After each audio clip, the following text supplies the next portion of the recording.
Hello, আসসালামু আলাইকুম। আমি রাজীব মাইনহাটবির পক্ষ থেকে আরও একটি টিউটোরিয়াল নিয়ে আপনাদের সামনে হাজির হয়েছি। আসলে কাজের চাপে অনেক দিন হয়ে গেল নতুন ভিডিও করা হয়নি, তাই আজকে একটি মজার ভিডিও নিয়ে আপনাদের সামনে হাজির হলাম। আজকে আমরা শিখব হচ্ছে ফ্রেম অ্যানিমেশন ইন ফটোশপ। হ্যাঁ, আপনারা ঠিক শুনতেছেন, আমরা ছোট্ট ছোট্ট খুব মজার অ্যানিমেশন ফটোশপ দিয়ে কিন্তু বানিয়ে নিতে পারি। ফর এক্সাম্পল, আজকে আমরা একটি শিখব কীভাবে একটি লাইট অফ অন করতে হয়।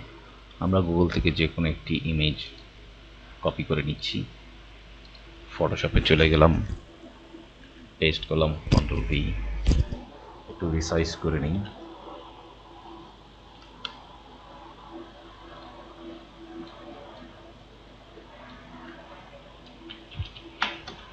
ওকে, সো এখন মেইন ট্রিক্সটা হচ্ছে আপনারা কন্ট্রোল জে দিয়ে ডুপ্লিকেট করে নেবেন এবং যে কোনো একটি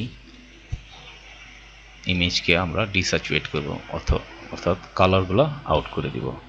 so basically what it will Gaana do, দেখেন মনে হচ্ছে না লাইট অফ অন হচ্ছে? ঠিক এই জিনিসটাই আমরা অ্যানিমেশানে করব। কিভাবে করব? আমরা উইন্ডোতে চলে যাব, টাইম লাইনে, এখান থেকে আমরা এখানে সিলেক্ট করব ড্রপ ডাউন মেনু থেকে ফ্রেম অ্যানিমেশন। ফ্রেম অ্যানিমেশনে যখন আপনারা ক্লিক করবেন, ফটোশপ আপনাকে জিজ্ঞেস করবে ফ্রেম নাম্বার 1-এ কী থাকবে, লাইটটা কি অন থাকবে না লাইটটা অফ থাকবে।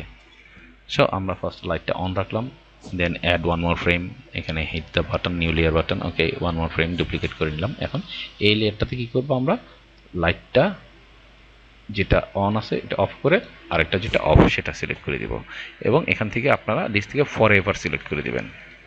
So that means it's a loop, এবং লুপের মধ্যে টাইমিংটা দিয়ে দিবেন কত সেকেন্ডে, এটা আপনারা নিজেদের মতো করে সাজিয়ে নেবেন। আমি এখানে 0.5 করে দিচ্ছি, এটাও 0.5 করে দিচ্ছি, মানে আধা সেকেন্ড করে। এখন আমরা প্লে বাটন চাপি, দেখেন কত সুন্দর অ্যানিমেশন হয়ে গেল।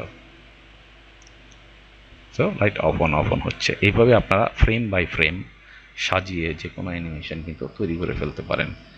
জিনিসটা আসলে নিজের বুদ্ধি একটুখানি যদি আপনারা ব্যবহার করেন তাহলে নতুন নতুন আইডিয়া পেয়ে যাবেন। আমি আমার পরবর্তী ভিডিওগুলোতে আরও নতুন নতুন আইডিয়া নিয়ে আপনাদের সামনে হাজির হব।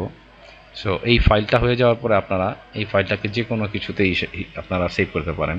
আপনারা যদি রেন্ডার ভিডিওতে চলে যান তাহলে এটা আপনাকে সেভ করবে MP4 ভার্সনে, এবং এখান থেকে যদি আপনারা এক্সপোর্ট করেন সেখান থেকে .gif ফরম্যাটেও আপনারা ইচ্ছা করলে সেভ ফর ওয়েব লেগাসিতে করতে পারেন, এবং যে কোনো ওয়েবসাইট বা যে কোনো জায়গায় আপনারা ইউজ করতে পারেন সোশ্যাল মিডিয়াতে।